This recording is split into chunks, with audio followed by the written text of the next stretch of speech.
Cadres আয়োজিত SolidWorks workshop 2016 এর আজকের টিউটোরিয়ালে সবাইকে স্বাগত জানাচ্ছি। আমি মোহাম্মদ খুরশিদ আলম। আজকে আমরা সলিডওয়ার্কস সফটওয়্যারের ইউজার ইন্টারফেস এবং এর কিছু কাস্টমাইজেশন নিয়ে আলোচনা করব। প্রথমে আমরা সলিডওয়ার্কস সফটওয়্যারটি ওপেন করি।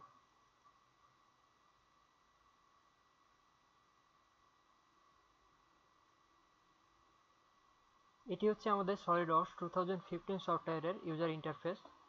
সলিডওয়ার্কস 2015 থেকে এর পূর্বের ভার্সনগুলোর ইন্টারফেস দেখতে পাই একই রকম, তবে সলিডওয়ার্কস 16 এর কিছু পরিবর্তন করা হয়েছে। আমরা এখানে অ্যারো চিহ্নতে মাউস নিয়ে গেলে আমরা প্রথমে একটি মেনু বার দেখতে পাবো। মেনু বারের ভিতরে ফাইল, ভিউ, টুলস, হেল্প বিভিন্ন ধরনের অপশনগুলো রয়েছে। আমরা এটিকে পিন করে দিই। আমরা ফাইলে ক্লিক করলে সেখানে নিউ এবং ওপেন দুইটি অপশন পাবো। নিউ মানে আমরা নতুন কোনো ফাইল ক্রিয়েট করতে চাইলে আমাদের নিউ অপশনটিতে ক্লিক করতে হবে, এবং আমরা আগের যদি কোনো তৈরি করা ফাইল ওপেন করতে চাই তাহলে আমাদের ওপেন অপশনটিতে ক্লিক করতে হবে। আমরা এখানে এই আইকনটি দেখতে পাচ্ছি, এটি হচ্ছে নিউ ডকুমেন্ট আইকন। আমরা এটিতে ক্লিক করলেও নতুন একটি ফাইল তৈরি করতে পারবো। আমরা নিউ ডকুমেন্টে ক্লিক করলে প্রথমে আমাদের একটি উইন্ডো আসবে। উইন্ডোতে আমরা তিনটি অপশন দেখতে পাচ্ছি, একটি হচ্ছে পার্ট, অ্যাসেম্বলি এবং আরেকটি অপশন হচ্ছে ড্রয়িং। আমরা যখন কোনো সিঙ্গেল কম্পোনেন্ট নিয়ে কাজ করব তখন আমরা পার্ট অপশনটি ইউজ করব। যখন আমরা কয়েকটি পার্ট ফাইল নিয়ে একটি 3D অ্যারেঞ্জমেন্ট তৈরি করব তখন আমরা অ্যাসেম্বলি অপশনটি নিয়ে কাজ করব। আর ড্রয়িং অপশনটি হচ্ছে আমাদের কোনো 3D অবজেক্ট থেকে রিপ্রেজেন্টেশন করার জন্য যখন আমরা টপ ভিউ, ফ্রন্ট ভিউ এবং রাইট সাইড ভিউ বিভিন্ন ধরনের 2D ইঞ্জিনিয়ারিং ড্রয়িং যেগুলো আমরা ইউজ করি সেগুলো যখন আমরা রিপ্রেজেন্ট করব বা এগুলো যখন ডাইমেনশনিং করব তখন আমরা এখানে ড্রয়িং অপশনটি ইউজ করব। আমরা পার্ট অপশনটি সিলেক্ট করে ওকেতে ক্লিক করি। পার্ট অপশনটি সিলেক্ট করে ওকেতে ক্লিক করলে আমরা এরকম একটি ইন্টারফেস পাবো। ইন্টারফেসের প্রথমে আমরা দেখতে পাচ্ছি এখানে কিছু ট্যাব রয়েছে, যেখানে ফিচার, স্কেচ এবং আরও অনেক ধরনের কিছু টুলসের বর্ণনা রয়েছে।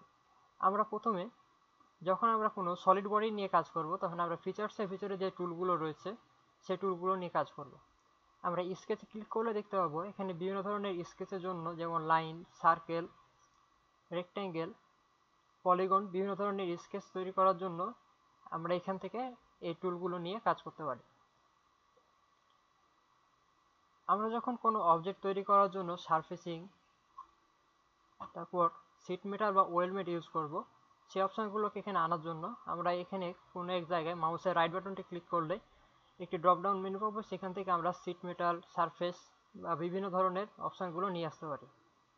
সেগুলোকে সিলেক্ট করে দিলেই এগুলো ওপরে মেনুতে অ্যাড হয়ে যাবে।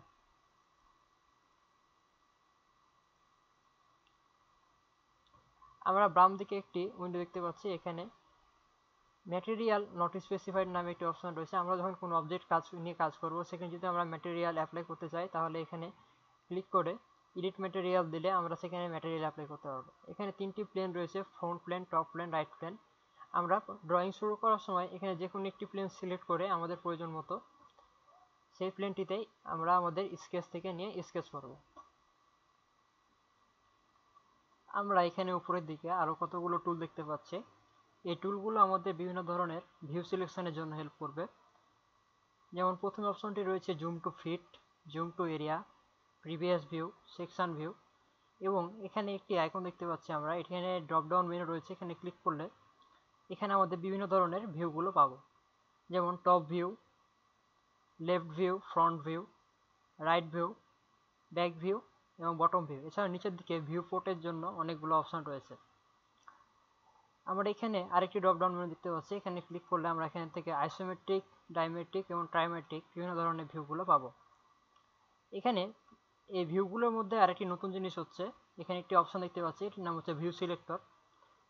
এই ভিউ সিলেক্টরটিতে ক্লিক করলে আমরা এখানে একটি কিউবের মতো একটি ভিউ সিলেকশনের জন্য একটি অপশন পাবো। এই ভিউ সিলেক্টরটির মাধ্যমে আমরা সরাসরি যে কোনো ভিউতে চলে যেতে পারি। এই ভিউ সিলেক্টরটিকে মুভ করার জন্য আমরা মাউসের scroll button press and hold করে এটিকে মুভ করাতে পারি।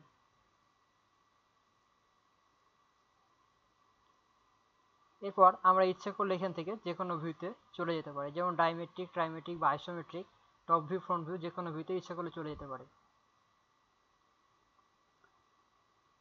আমরা কিবোর্ডের control plus space bar press করার মাধ্যমে এই ভিউ সিলেক্টরটিকে এখানে নিয়ে আসতে পারি।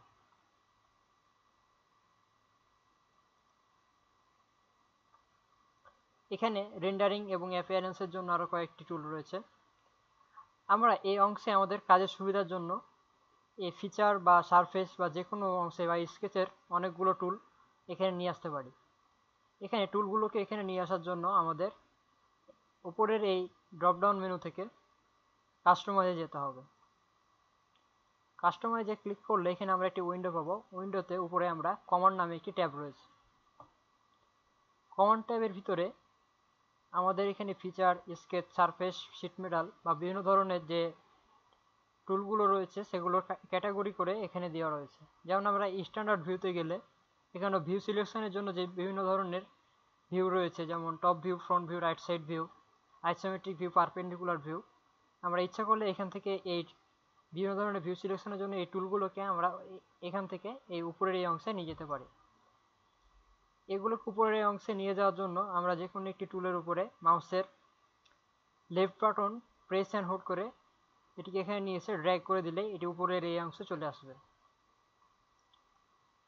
যেমন আমরা রেফারেন্স জিওমেট্রি থেকে এই প্লেন টুলটিকে উপরের অংশে নিয়ে আসতে গেলে এটিতে লেফট ক্লিক করে প্রেস অ্যান্ড হোল্ড করে এখানে নিয়ে এসে ড্র্যাগ করে দিলে উপরের অংশে এটি অ্যাড হয়ে যাবে। টুলগুলোকে এখান থেকে রিমুভ করে দিতে চাইলে পুনরায় টুলটিকে মাউসের left button press and hold করে নিয়ে এসে এখানে কোনো একটি অংশে ছেড়ে দিলেই এটি রিমুভ হয়ে যাবে।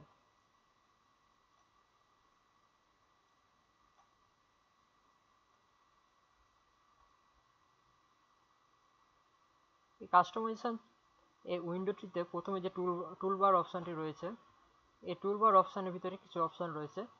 আমরা যদি এখানে এই টুলগুলোকে শুধুমাত্র আইকন হিসেবে শো করতে চাই, আমাদের এই যেখানে বাম দিকে একটি চেক বক্স রয়েছে, এটিকে চেক ক্লিকটি উঠাই দিলে শুধুমাত্র আইকনগুলো শো করবে, কোনো টেক্সট শো করবে না। আইকনগুলো আমরা ইচ্ছা করলে আইকনগুলো সাইজও বড় করতে পারি এবং টেক্সটের সাইজও পরিবর্তন করা যায়।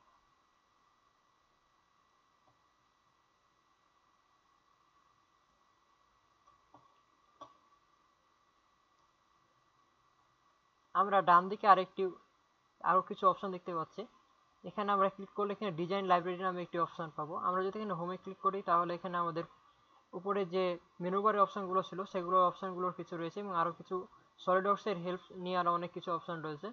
আমরা ডিজাইন লাইব্রেরিতে ক্লিক করলে এখানে অনেকগুলো অপশন দেখতে পাবো। ডিজাইন লাইব্রেরিতে আমাদের আগে থেকে সলিডওয়ার্কসে কিছু অবজেক্ট ডিজাইন করে দেওয়া আছে, আমরা সেগুলোকে সরাসরি এখানে ইম্পোর্ট করে তাদের কিছু প্যারামিটার ইনপুট দিলেই আমরা আমাদের সেই ডিজাইনগুলো পেয়ে যাব। এখানে টুল বক্স রয়েছে, টুল বক্সের ভিতরেও অনেকগুলো ডিজাইন আগে থেকে করা রয়েছে।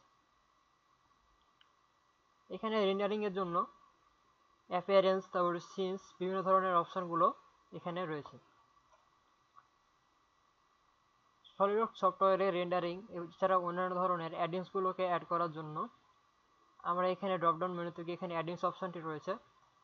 অ্যাডিংস অপশন থেকে আমরা এখানে যে সলিডওয়ার্কসে যে অ্যাডিংসগুলো রয়েছে সেগুলোকে এখানে নিয়ে আসতে পারবো।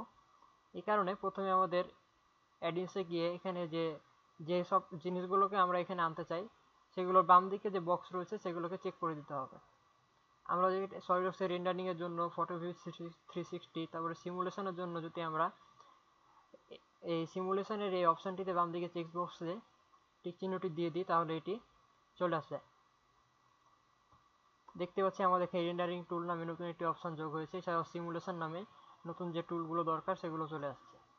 আমরা যদি সলিডওয়ার্কস সফটওয়্যারটি ওপেন করার সাথে সাথে এগুলোকে নিয়ে আসতে চাই তাহলে অ্যাডিংসের যে ডান দিকে যে স্টার্ট অপশনটি রয়েছে এর পাশেও এগুলোকে চেক করে দিতে হবে, তাহলে সলিডওয়ার্কস সফটওয়্যারটি ওপেন হওয়ার সময় এগুলো একসাথে ওপেন হয়ে যাবে। কিন্তু এক্ষেত্রে সলিডওয়ার্কস সফটওয়্যারটি ওপেন হতে একটু টাইম বেশি নেবে। সলিডওয়ার্কস সফটওয়্যারটিতে কোনো কাজ শুরু করার সময় আমাদের প্রথমে যেটি খেয়াল রাখতে হয় সেটি হচ্ছে এর ইউনিট চেঞ্জ করা। ইউনিট চেঞ্জ করার জন্য নতুন ভার্সনগুলোতে নিচে এই অংশে একটি অপশন রয়েছে, সেখান থেকে আমরা আমাদের প্রয়োজনীয় ইউনিট সিস্টেমকে সিলেক্ট করতে পারবো।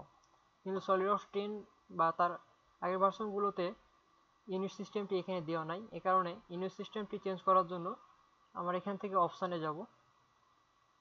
এরপর এখানে ডকুমেন্ট প্রপার্টি নামে যে ট্যাবটি রয়েছে সেটিকে ক্লিক করব। এরপর বাম দিকে দেখতে পারবো আমরা ইউনিটস অপশনটি রয়েছে। এরপরে আমরা আমাদের প্রয়োজনীয় ইউনিট সিস্টেমটিকে সিলেক্ট করে দেব।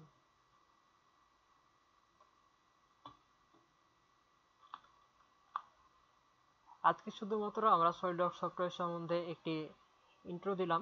পরের টিউটোরিয়ালগুলোতে আমরা সফটওয়্যারটি ইউজ করে বিভিন্ন ধরনের অবজেক্টের মডেল করব। ধন্যবাদ সবাইকে।